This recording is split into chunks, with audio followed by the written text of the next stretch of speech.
2, 1, and we're live, guys. And we are at a weekly challenge race, Porsche Cup. Let me show you. This is what it looks like. We are at a fictional map, Lake Maggiore circuit. Okay, and yep, it is enticing because we are in a Porsche. Not Porsche, and my friend actually had this Porsche in real life. I was able to sit in it but not drive it, of course, as I am afraid of driving real expensive cars more so to the limit, because I am prone to I'm like a shrimp, an accident prone guy. So welcome to Lake Maggiore.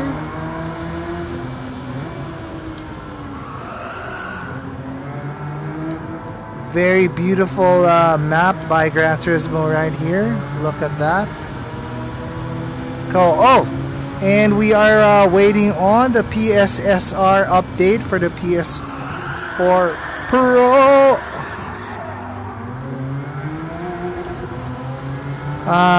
From what I've seen, it's only Resident Evil Requiem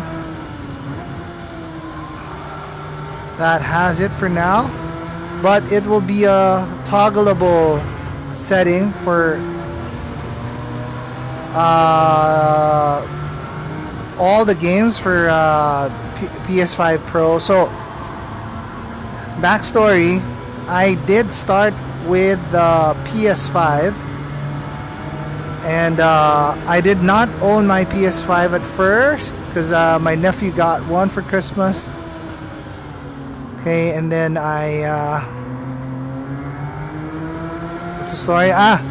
My brother had a conversation with me about getting a wheel for his kids because he had two amazing twin boys, and they are showing interest in cars. And guess what?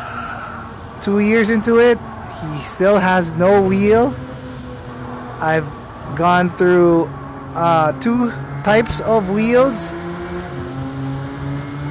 Yeah, a Logitech. My first wheel was a Logitech G923. G923, right? That's right. G923. And then I did not have a rig, because when I was starting my journey here in sim racing, I thought to myself, why are these people spending so much money on a rig? It's just that seat, man. And the seat that I'm using, the Playseat Challenge, looks so flimsy as well. Looks like a lawn chair with tubes on it to mount a wheel. So when I got the G923, I got the PSVR as well. I think those were days apart in purchase, so I got the wheel first, and then I got the PSVR2.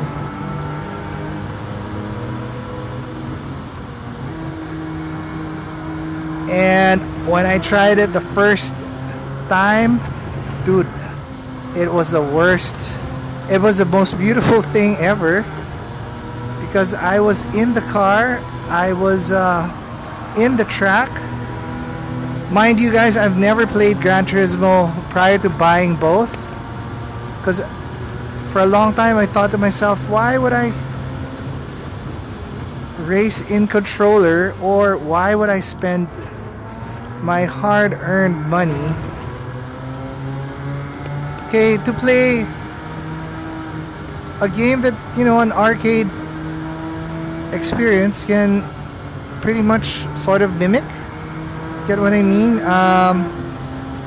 Midnight Wangan, the arcade, seems to be like a reasonable way to enjoy a wheel pedal experience, but You know, spending in Philippine peso over 20 grand or so.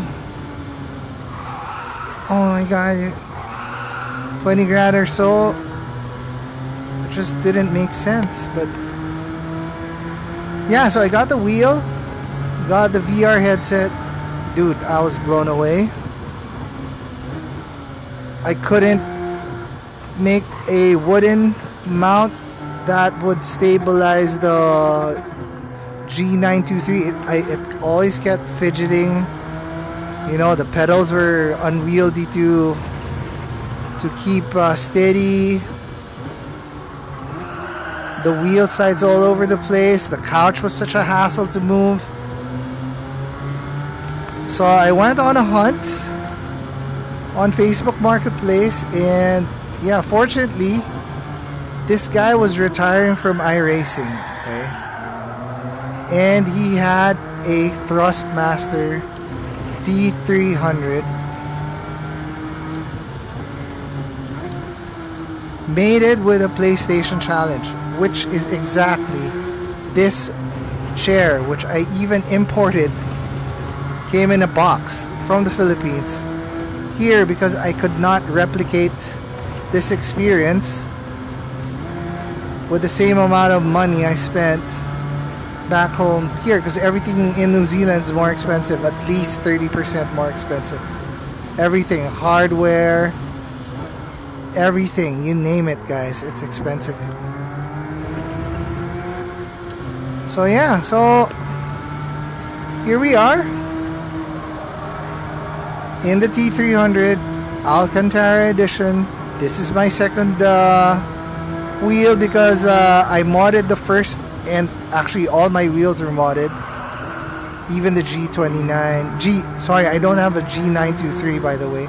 I had a G29 because the 923s have true force in it. It vibrates. So, but in terms of feel, guys, the 29 and the 923 are exactly the same. Okay, in my memory, exactly the same. Oh my god, this is like intense, man. Oh my god, this is so sorry. If that was a real friend that had a real Porsche, he'd be cursing right now. It's like, yo, mother effer, you gotta pay for your damages, bro. I'd say, bro, you know I don't have money, man. I don't come from... Yeah, but... Yeah, my friend who had a Porsche sold it, and he's now has a Ferrari 296 GTB. And best about it, he's from the Philippines, so we are a third world country. Best about it, he's not a politician. He is not an actor.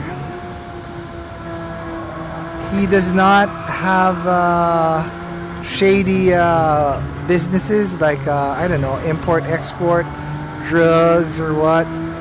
He doesn't have a brothel. You know what he does for a living?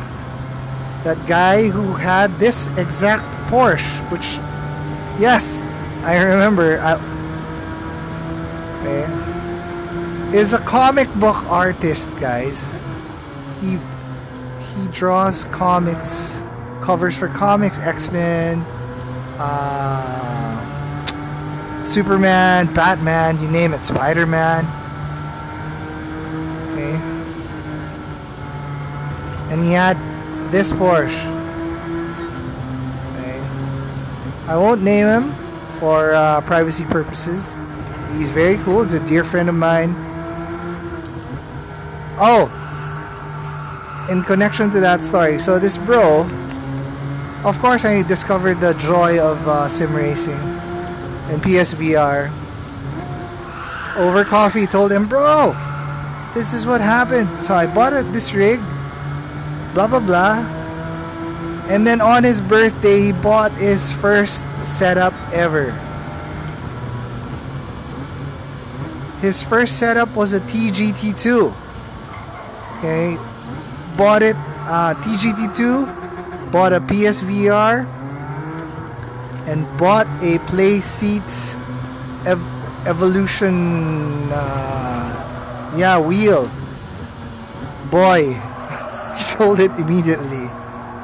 Yeah, first things first, I was like telling him gently, like, bro, I mean, nothing against the Playseat Evolution per se, it's just that the center post where the wheels are mounted really feel weird. There's like a stick in the middle of your thighs, and that made, you know, driving uncomfortable. So there, so eventually he sold his first set like I did and my first, and got himself a GT DD Pro 8 Newton 8 NM 8 Newton meter version and a Playseat trophy, and we were both happy. And then I visited his house. I told him, oh, I discovered something more. You know, you can hook up an old PC, get bass shakers, tactile transducers, and then guess what? His old house, because he moved to a condo, already had bass shakers under the sofa, which were not used anymore because, you know, bass shakers was an early 2000s thing for cinema holics or cinema lovers. He had 4 of those surplus lying underneath his couch. And there you go, he set it up. We had the same tactile feel. And then, so fast forward, this guy now he upgraded to a GTDD per Extreme, which is his current wheel at the moment. And now he also has a moving seat platform. I'm not sure if it's Track Racer or if it's some Italian supplier. Anyway, yeah, it's a full motion rig now. Yeah, the speakers that he uses are stereo DeViolet Phantoms. Not kidding. Guy has a endgame setup. Oh, the speakers I'm now using here, guys, is 5.1, but I'm on Wharfdale surrounds at the back. A Wharfdale center that is not mounted yet, and BW monitor bookshelf speakers running on. This is another perfect recommendation, guys. I know Logitech Z5500s are like the bang for the buck setups for Simrigs and all, but I found a hack. You'll have to buy this through Marketplace or used stores. You guys have to buy a 5.1 Blu-ray specific, okay, Blu-ray home theater in a box system. Okay, why? These old school Blu-ray players from the early 2010s feature HDMI ARC. Okay, what is HDMI ARC? In the back of modern TVs, okay, you'll see an ARC, that's audio return channel. And these Blu-ray players feature the same compatibility, and it's compatible to modern TVs. Modern TVs have eARC.